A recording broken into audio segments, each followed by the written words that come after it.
Una extraña enfermedad hace temer a la policía que se trate de un acto criminal. El móvil era lo más extraño porque los hechos no sugerían motivos. Pero surge un sospechoso. Era todo un personaje. No sabe anudarse los zapatos. Una investigadora arriesga su vida para resolver este inquietante misterio. Había que ser muy precavida. Tenía 2 niños y un marido en casa. Podía afectar mi vida y la vida de mi familia.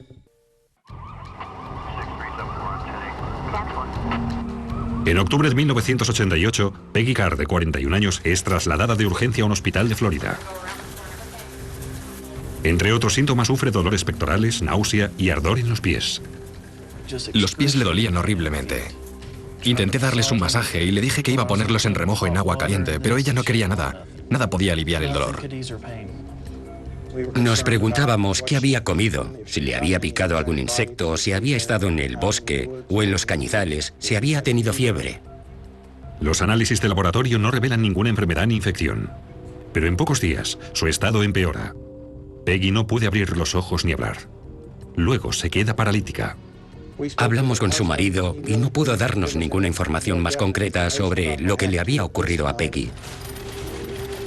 2 días más tarde, el misterio todavía se oscurece más cuando el hijo adolescente de Peggy, Dwayne, y su hijastro Travis son hospitalizados con los mismos síntomas. Nadie puede tocarte los pies. Es horrible. Es como si alguien te los estuviera apretando con unas pinzas, con agujas. Luego, los médicos observan otro síntoma en Peggy y los chicos. En cierto momento nos dimos cuenta de que se le caía el pelo. No eran solo unos cuantos cabellos, estaba perdiendo una cantidad excesiva. Se me caía el pelo a mechones y me daba vergüenza. Entonces le pedí a mi padre que me afeitara. Travis estaba sentado en la otra cama y parecía un paciente de cáncer. Entonces pensamos que podía tratarse de envenenamiento con toxinas o metal. Los análisis de sangre confirman las sospechas. Vino el médico y me dijo, os han envenenado. Pero ningún miembro de la familia Carr sabe cómo o por qué. ¿Quién querría envenenarnos? No tenemos enemigos. Me quedé de piedra, no podía creerlo. El veneno era el talio, un metal inodoro e insípido que se empleaba en los matarratas hasta su prohibición en los 70. Estábamos asombrados. No había visto nunca nada igual. Este envenenamiento puede producir el coma. Los médicos también encuentran rastros de talio en el marido de Peggy, Pai, y en su nieta. Y lo notifican a la oficina del sheriff del condado. De entrada siempre piensas lo peor. ¿Cuántas personas más habrá que hospitalizar por esta intoxicación con metal pesado? Debíamos trabajar rápidamente para descubrir si alguien más estaba en peligro. Los investigadores se centraron en la zona alrededor de la casa de los Carr. Concretamente allí hay kilómetros y más kilómetros de naranjales. Quizás sería un pesticida o un fertilizante. Sospechaban que fuera algún producto aplicado a los naranjales que afectaba a la gente.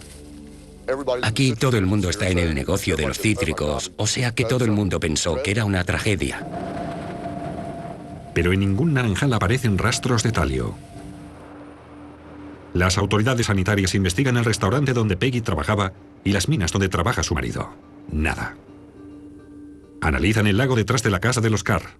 Tampoco allí, ni rastro de talio. Finalmente, recogen muestras en el interior de la casa. Si las botellas o los paquetes estaban abiertos, tomábamos una muestra.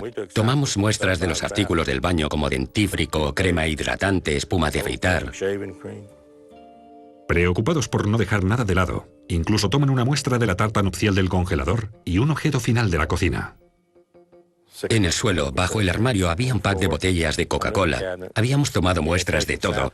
Era el último repaso. Entonces dije, bueno, ¿por qué no nos las llevamos también si nos hemos llevado todo lo demás? Recogen más de 400 muestras en la casa. Mientras, la opinión pública empieza a reflejar el miedo a una contaminación general. La comunidad estaba asustada. Colaboramos estrechamente con los medios de comunicación y la gente del barrio para calmar sus temores.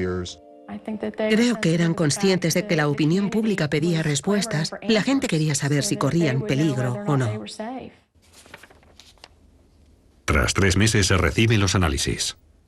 Estaba en las Coca-Colas. Las botellas, aparentemente intactas, contenían niveles muy altos de talio. Con cada sorbo de Coca-Cola que tomaba Peggy, el veneno se acumulaba en su cuerpo. Pero, ¿cómo había llegado el talio a las botellas? Pensamos en el episodio con el Tylenol de hacía años y en qué otros lugares podía extenderse el veneno, no tan solo en el condado, sino en el estado o la nación. 2 semanas después de ser diagnosticada, Peggy entra en coma. A continuación veremos cómo los detectives encuentran un posible sospechoso. Han pasado 2 meses desde que Peggy entrara en coma. Sus hijos adolescentes están muy graves, intoxicados con talio. Cuando se demostró que el talio procedía de las botellas, fue evidente que alguien lo había puesto, y el caso se convirtió en una investigación criminal. Pero ¿cuántas botellas envenenadas estarían en circulación? La manipulación de alimentos es delito federal, y por lo tanto, el FBI encarga una investigación especial a Brad Brecky. Su primer paso, investigar la planta de embotellamiento más cercana. Era físicamente imposible manipular el producto en la fábrica, pero mediante el código de barras de las botellas pudimos encontrar la pista de la tienda donde fueron compradas. Tampoco teníamos constancia de que otras personas hubieran enfermado en toda Florida, ni en la red de distribución de esas botellas. El FBI llega a la conclusión de que el veneno ha sido introducido en el refresco después de su compra. Entonces nos dimos cuenta de que estaba dirigido contra la familia. Buscamos posibles motivos relacionados con su matrimonio, su seguro de vida, esas cosas que normalmente investigarías si una persona tiene problemas. Pero nada incrimina al marido. Tampoco era lógico porque los 2 chicos también estaban enfermos y uno de ellos era en realidad hijo de Pai. El propio Pai había consumido talio porque había utilizado Coca-Cola para prepararse un combinado. Además, Pai no tiene ninguna formación química. Quien quiera que fuera el autor, sabía lo que hacía. Entonces, el FBI inicia unos experimentos para ver si pueden reproducir el veneno. Llevaron a cabo algunas pruebas para determinar bajo qué forma se había introducido el talio, si era nitrato o cosas así. Una forma de talio cambia el color de la Coca-Cola. Otra deja residuos en el fondo. Pero si se añade nitrato de talio, nadie puede detectarlo. Habría sido muy fácil de disolver. También es incoloro, inodoro e insípido cuando se mezcla con la Coca-Cola, de manera que quien lo consumiera no lo detectaría. Se trataba de alguien con un alto coeficiente intelectual con formación química. ¿Por qué llegaría alguien hasta tales extremos para dañar a los Carr? Yo sabía que alguien lo había hecho a posta. No era culpa de la Coca-Cola. De eso estuve seguro desde el principio. Entonces solo intentaba pensar quién podía haberlo hecho y no se me ocurría a nadie. Ya puedes imaginarte, los rumores corrían como el fuego y todo el mundo tenía una teoría, pero nadie sabía lo que sucedía. El móvil era lo más extraño de este caso, porque los hechos no sugerían ningún motivo. Pero entonces, uno de los hijos recuerda una nota de amenaza recibida 4 meses antes del envenenamiento. Pai se lo tomó a broma. No avisamos a la policía ni nada. La nota decía: tú y tu supuesta familia tenéis 2 semanas para largaros de Florida o moriréis. Y luego al final ponía: no es una broma. Éramos unos niños y nos reímos de aquella amenaza. También descubren que los perros de los Carr habían muerto misteriosamente años atrás. Ambos perros se habían puesto muy enfermos, se les cayó el pelo y murieron, y Pai les enterró cerca de allí. En realidad intentamos buscar el lugar exacto para desenterrar los perros y analizarlos para ver si presentaban rastros de talio, pero no pudimos encontrar su paradero. Sospechamos que fuera quien fuera el autor, experimentó primero con los perros. A pesar de su importancia, ni la carta anónima ni el incidente de los perros señalan a ningún sospechoso, por lo que la policía sigue interrogando a todo el vecindario, incluido el vecino de la familia, George Trepal. Era increíblemente listo. De hecho, George me ayudó a instalar mi primer ordenador. Yo no había visto nunca uno, aparte de los de las tiendas. Pero aparte de esto, poco más se sabe de ese vecino. Era un tipo raro, solitario. Nunca pedirnos nada, ni siquiera un poco de azúcar. Nunca nos invitaba a sus fiestas, y nosotros tampoco le invitábamos a las nuestras. No éramos groseros ni maleducados con él, ni él lo era con nosotros, pero era raro. La policía solo encuentra en casa a la mujer de Trepal, Diana. Pero un día, Brecky consigue ver a Trepal. Íbamos de camino a la ciudad para hablar con otra persona, creo que en alturas. Pero con nuestro celo policial decidimos pasar por la casa de Peggy y Pai y vimos que George estaba allí, en el camino de entrada. Le hicimos las preguntas rutinarias. ¿Cuánto hacía que conocía a sus vecinos? ¿Qué sabía del envenenamiento? ¿Qué sabía del talio? Y dijo que no sabía nada. Al principio, Trepal parece ser inofensivo. Cuenta a la policía que es informático en la oficina de su mujer y que no está mucho tiempo en casa. Pero cuando le presionan sobre su relación con los vecinos, advierten que se pone nervioso. Estaba visiblemente afectado, aunque los incidentes hubieran sucedido años atrás. Días antes de que Peggy enfermara, los vecinos celebraron una fiesta. George Trepal estaba detrás de nuestros vehículos, bramando, diciéndonos que bajáramos el volumen de la música. Lo hicimos y él nos preguntó si mamá estaba en casa. Le dijimos que no. No, lo sentimos mucho, por favor. No lo volveremos a hacer. No pondremos la música tan alta. Pero su mujer Diana tomó el relevo y se quejó a Peggy por la música demasiado alta de sus hijos. Al cabo de 48 horas, Peggy fue envenenada. En todos los interrogatorios terminábamos preguntando a la gente cuál creían que podía haber sido el motivo para envenenar a la familia Carr. Solo pretendíamos establecer un móvil y casi todos contestaban diciendo que no tenían ni idea, que aquello era algo terrible y muy poco habitual. En cambio, la respuesta de George fue distinta. Dijo que les habían envenenado para que se fueran. Las palabras de Trepal son parecidas a la nota recibida por los Carr. Nadie sabía que teníamos la nota aparte de los familiares más cercanos de Peggy y Pai. Fue el primer motivo que escuchamos que podía relacionarse con una prueba concreta, que alguien podía haberles envenenado para que se marcharan de allí. Los detectives vinculan a Trepal con la nota, convirtiéndole en su principal sospechoso. Como puede imaginar, aquella declaración disparó todas las alarmas. Se encendieron todas las luces rojas y las sirenas empezaron a sonar. Los detectives empiezan a investigar a Trepal y pronto dan con un filón. Ha cumplido condena por montar un laboratorio ilegal de metanfetamina. Había mentido cuando dijo que no sabía nada de química. Ya era sospechoso. Trepal tenía el móvil y los medios para atacar a sus vecinos. Pero los casos de envenenamiento son sumamente difíciles de demostrar. Para que los investigadores puedan montar una sólida acusación, tienen que acercarse mucho más a Trepal. La agente Susan Gorek de la oficina del sheriff será la encargada de vigilar a Trepal. En este tipo de operativo, les vigilas un poco cada día hasta que completas todas las pautas de su comportamiento. Gorek estudia todos los movimientos de Trepal en busca de pistas. Nuestra misión consistía en determinar si había alguna prueba de que podía haber cometido el crimen o alguna prueba de que no lo había cometido. Algo sí queda comprobado, que George Trepal ha mentido de nuevo, esta vez acerca de su trabajo. Pasaba mucho tiempo en casa. Creo que de vez en cuando pasaba por la oficina de su mujer, pero eso no encajaba con lo que había dicho antes. Teníamos un par de factores que no encajaban con lo que nos había dicho en el interrogatorio. La policía no tendrá nunca la oportunidad de oír la versión de Peggy. Muere en marzo de 1989 sin despertar del coma. Peggy agonizó durante 5 meses antes de morir finalmente. Fue una muerte horrible. Una muerte muy dolorosa. Horrible. La policía busca ahora a un asesino, pero eso no cambia el enfoque de la investigación. Gorek y Brecky siguen vigilando a Trepal, incluso inspeccionando su basura. Un día encuentran una pista. Material escrito sobre la sociedad Mensa. Concluimos que tanto él como su mujer eran miembros de Mensa, una organización cuyos miembros deben tener un coeficiente de inteligencia situado entre el 2% más elevado de la población. Luego, Gorek ve anunciado un fin de semana de la sociedad Mensa dedicado a asesinatos misteriosos, durante el cual los participantes deben actuar para resolver los crímenes. El acto programado para abril de 1989 está patrocinado por Trepal y su mujer.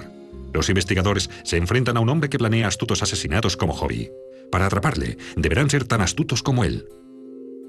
La policía decide que un agente de paisano asista al fin de semana y trabe amistad con Trepal. Los psicólogos aconsejan que sea una mujer. Normalmente los hombres no se abren tan fácilmente con sus amistades, pero sí sabemos que los hombres tienen egos y testosterona. y que les gusta impresionar a las mujeres. La tarea recae en Susan Gorek. Suponíamos que solo tendría que cumplir aquella misión durante el fin de semana. Le proporcionan el perfil psicológico de un envenenador. Es un tipo de persona que rehúye las confrontaciones directas como tiroteos o ataques con arma blanca. Prefieren observar a distancia y poner en marcha el envenenamiento sin estar presentes. La pusimos en una situación muy peligrosa. Había sido cobarde, muy parecido a la colocación de una bomba de control remoto. La hicimos colaborar estrechamente con el psicólogo, que pasó mucho tiempo trabajando con Susan sobre los puntos débiles y los puntos fuertes de George Trepal, lo que ella debería decir para manipularle y hacerle abrirse y hablar. Gorek asumió la identidad de una persona que comparte el interés en asesinatos, es muy inteligente y con carencias emocionales. La estrategia de Susan consistía en hacerse pasar por alguien cordial. 2 de marzo de 1989. Querido George, esta carta es para solicitar más información sobre el inminente... Pretendiendo ser su alter ego, Sherry Wynn, Gorek le escribe una carta. Mi vida ha consistido en años de abnegado servicio a mi pérfida pareja. Sherry Wynn era la mujer de un abogado abusador y muy vulgar. Tenía miedo de él. En realidad, Sherry había huido de él y por eso se encontraba en Florida. Él vivía en Texas y ella buscaba trabajo o un estilo de vida distinto. Comuníqueme si tengo posibilidades de participar en el fin de semana. Atentamente, Sharon Sherry Wynn. Para atrapar a un asesino, Susan Gorek está a punto de empezar a jugar al peligroso juego del gato y el ratón.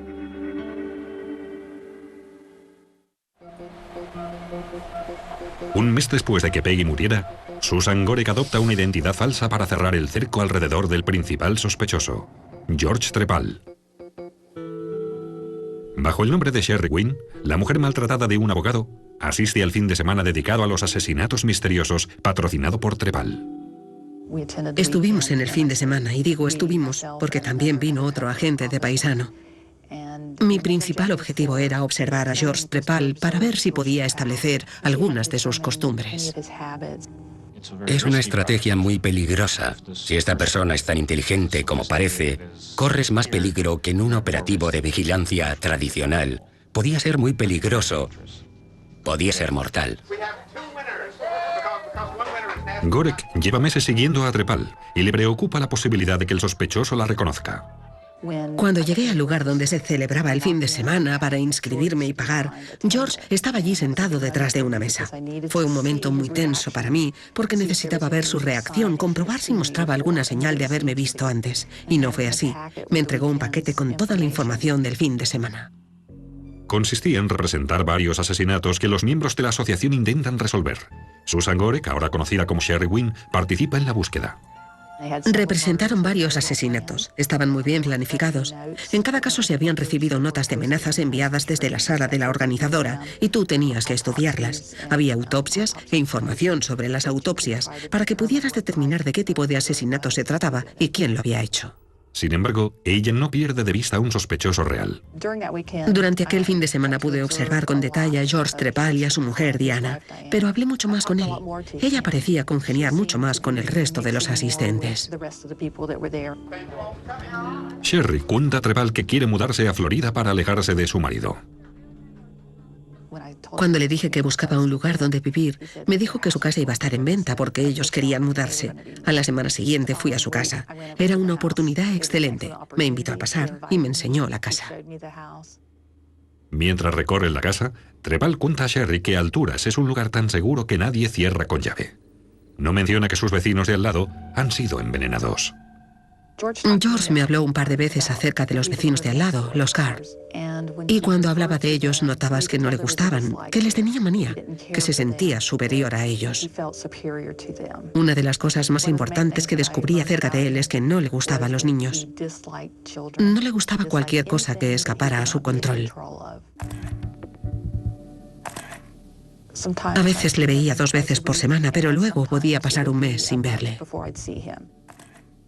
Gorek intenta recabar toda la información posible sin alertar a Trepal. Descubrí que en realidad era una persona muy interesante. Si le dabas un tema cualquiera, podía hablar durante horas sin interrupción y te lo explicaba todo hasta el más mínimo detalle. Fingía admirarle mucho y escuchaba todo lo que decía. Cuanto más consigue que hable, más información revela. Cuando le conocí, me dijo que estaba licenciado en química y psicología. No tenía reparos en jactarse de todo lo que sabía. Me contó que había fabricado ciertas drogas y las había introducido en unas galletas Oreo. Luego había atravesado el país con un amigo hasta California.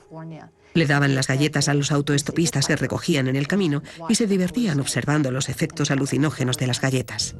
Treball parece estar confiándose, pero Gorek no baja la guardia. Cada vez que me encontraba con George, estaba alerta ante cualquier reacción por su parte para ver si había el más mínimo atisbo de que algo había cambiado. Quizá me había reconocido, quizá había descubierto algo, pero nunca observé nada. Los primeros minutos siempre estaba muy tensa, intentando descubrir lo que pensaba. La policía sabe que está jugando con fuego. Si descubría que Susan era una agente encubierta de la oficina del sheriff, acabaría también envenenada. No es el tipo de persona que se pone furiosa y se marcha dando un portazo o se le acerca y le da un bofetón. Su reacción sería subir otro listón en ese juego. La policía planifica cuidadosamente cada uno de sus pasos. Cuando se trata de una operación encubierta, te implicas a fondo, se estudian a fondo todo tipo de posibles situaciones. Cuando Sherry se queja de su maltratador marido abogado, George le da un extraño consejo. Me sugirió, por ejemplo, que acusara a mi marido de pedófilo para arruinarle la carrera. También me proporcionó todo un paquete de información sobre cómo desaparecer, adoptar una nueva identidad y me enseñó cómo hacerlo sin dejar rastro. Me dio toda una lista de cosas que ningún amigo normal y corriente te habría dado. Sus sugerencias encajan con el perfil de un envenenador, alguien que hace daño a distancia. Gorek le sigue el juego. Queridos George y Diana, os mando algunas fotos del fin de semana Mensa. Espero que os gusten tanto como a mí. Gorek ha obtenido mucha información sobre el sospechoso y se ha ganado su confianza. Ahora ha llegado el momento de que Sherry busque ayuda. Mi problema, le dije, era que mi exmarido quería ver la propiedad antes de darme su visto bueno para la compra de la casa. Le expliqué que mi nueva casa sería lo único que sacaría del acuerdo de divorcio. Yo le había hablado de mi marido como de un abogado muy vulgar y extrovertido, muy pagado de sí mismo y muy condescendiente hacia mí, y muy abusivo. El agente Lawton representará el personaje del marido de Sherry, Richard. La excusa para ir a su casa era, por supuesto, que estábamos a punto de divorciarnos y que como parte del acuerdo de divorcio yo estaba dispuesto a financiarle la compra de una casa nueva. Dimos una vuelta por la casa. Richard hizo algunos comentarios muy denigrantes acerca de la casa y acerca de mí. Comentarios del tipo: debes estar loca pensando en comprar esa casa. Creo que dije más o menos que aquella casa era una mierda en presencia de George, para que pudiera oírme. No le di ni un apretón de manos cuando nos presentaron. Básicamente le ignoré todo el rato. Y él se limitó a alejarse y a mantenerse lejos de nosotros durante toda la visita. La policía montó otro encuentro entre Richard, Sherry y Treball en el aeropuerto de Tampa. Yo tenía que gritarle y empezar a insultarla delante de todo el mundo. Montar un verdadero escándalo. Creo que dijo algo así como, ¿por qué está tu marido aquí? Pero quizá dijo algo más, no sé. En todo caso, me di la vuelta y de repente George había desaparecido. Eso confirmó su rechazo total a las confrontaciones. Ni siquiera cuando había prometido ayudar a una amiga era capaz de hacerlo. No podía. Tenía que soltar toda su agresividad desde lejos. Era un cobarde.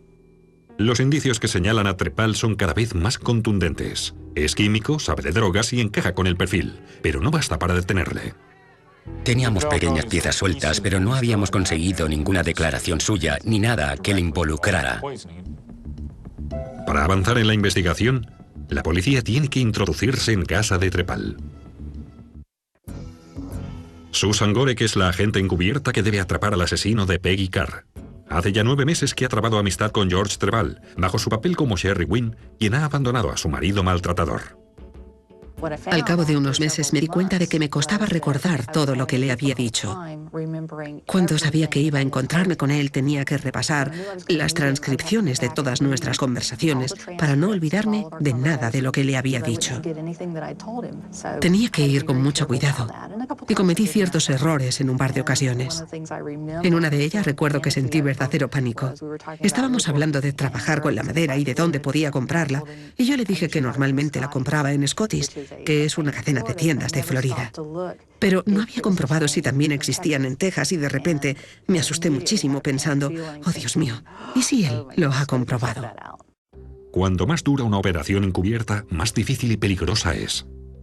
Las operaciones encubiertas se convierten en algo muy emocional. Te implicas a fondo. Ella tuvo que trabar verdadera amistad con él. Es la única manera de obtener su confianza. O sea que, por un lado, ella intenta identificar y comprobar si es el verdadero asesino. Y por el otro, tiene que pretender ser una verdadera amiga. La seguridad de la agente preocupa a los detectives. Trepal es un hombre muy inteligente y precavido. Si sospecha, puede golpear sin preaviso. Una de las cosas que siempre debíamos tener en cuenta durante la operación era cuando ella tenía que ir al baño, porque a menudo estaban en un restaurante y él podía manipular su comida o su bebida. Era tan listo que podía hacerlo sin que nadie se diera cuenta. No podíamos bajar nunca la guardia. Estábamos siempre preocupados por ella, pero nosotros solo éramos el equipo de apoyo. Ella era la que daba la cara. Casi un año después de la muerte de Peggy Carr, los detectives tienen por fin una oportunidad. Los Trepal se mudan, de manera que Sherry Wynn se presenta para alquilar la casa. Según la legislación, cuando alquilas una casa, puedes hacer lo que quieras. Está bajo tu control. Sabíamos que a George le gustaba guardarlo todo, o sea que cabía la posibilidad de que hubiera dejado residuos. Mandamos varios equipos de investigadores y científicos y sacamos muestras de literalmente cada centímetro cuadrado de aquella casa. Nuestro único objetivo era encontrar rastros de talio. En el garaje encontramos pequeños frascos de productos químicos. Todo se envía al laboratorio del FBI. Tardarán meses en analizar todas las muestras. Mientras tanto, la policía sigue adelante con su investigación.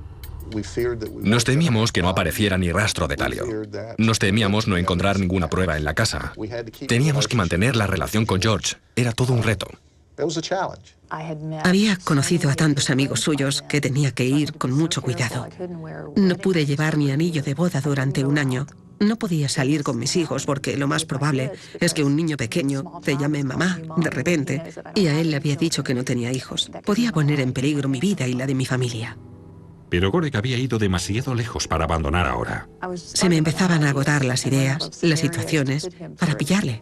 Se había mudado a otro condado y eso nos lo ponía todavía más difícil. O sea que solo podía hablar con él por teléfono. Un mes después de que Sherry se mudara a casa de los Trepal, la policía decide aumentar la apuesta y presionarle acerca del envenenamiento. Creo que te olvidaste de decirme algo. ¿De qué se trata? De lo que había ocurrido en el vecindario. Mucha gente me ha metido miedo en el cuerpo. Sí, alguien fue envenenado en la casa de al lado. No parece preocuparte mucho. ¿No os mudaríais por eso? Oh, no. Al parecer, solo fue una venganza personal. No iban por ahí envenenando a todo el mundo. Ahí estaba. Había manifestado que el ataque estaba dirigido específicamente contra esta familia, y eso casi nadie lo sabía. Llamaba la atención que le diera tan poca importancia, sabiendo cuánto le gustaban las historias de asesinatos y suspense. ¿Por qué no me lo había mencionado? Sherry comunica a George que la policía se ha presentado en la casa y ha preguntado por él. Se quedó mirando nuestras tarjetas de visita y no sabía qué decir. Como ella insistía en hacerle hablar, al final dijo: Espero no ser el sospechoso principal. Podría ser todo un lío. Sí, me imagino. Fue la única vez en que habló con ella del tema del envenenamiento en la casa de al lado. Al cabo de unos minutos, se van. Son las 11:30 y él se marcha. Está muy preocupado. 4 meses después del registro en la casa, llegan los resultados. Hablé con el laboratorio del FBI y ellos empezaron a cantarme los resultados, todo el listado, uno detrás de otro, y de repente dijeron: y en el frasco marrón con el tapón rojo hemos encontrado nitrato de talio. Llamé a Susan y le dije que había hablado con el laboratorio del FBI y le hice exactamente lo mismo que me habían hecho a mí. Iba repasando la lista diciendo nada, negativo, frasco marrón con tapón rojo, nitrato de talio, y luego leí el siguiente resultado. Le dije, ¿estás de broma? Llegados a este punto había perdido la esperanza. Y él me dijo, acaban de llamar por teléfono, han encontrado talio. Se puso a gritarme, dime la verdad, ¿lo dices en serio? Y le dije, sí, es nitrato de talio, Susan. Lo has conseguido. Los investigadores tienen la prueba para incriminarle, pero ¿será suficiente para declararle culpable?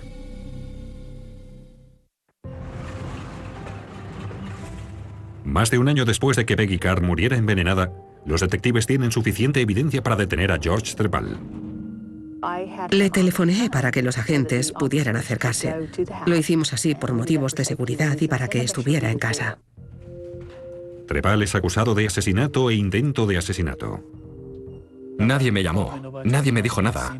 Lo vi en el telediario, como todo el mundo. Vi cómo sacaban del coche a George Trepal, con un mono color naranja para meterle en la cárcel del condado. Ahora le toca a la fiscalía convencer a un jurado de que es un asesino. No será fácil. Incluso el hijo de Peggy cree que la policía se ha equivocado. Dije, han detenido a un inocente. Ese tipo no le haría daño a una mosca. Es imposible que haya podido hacer eso.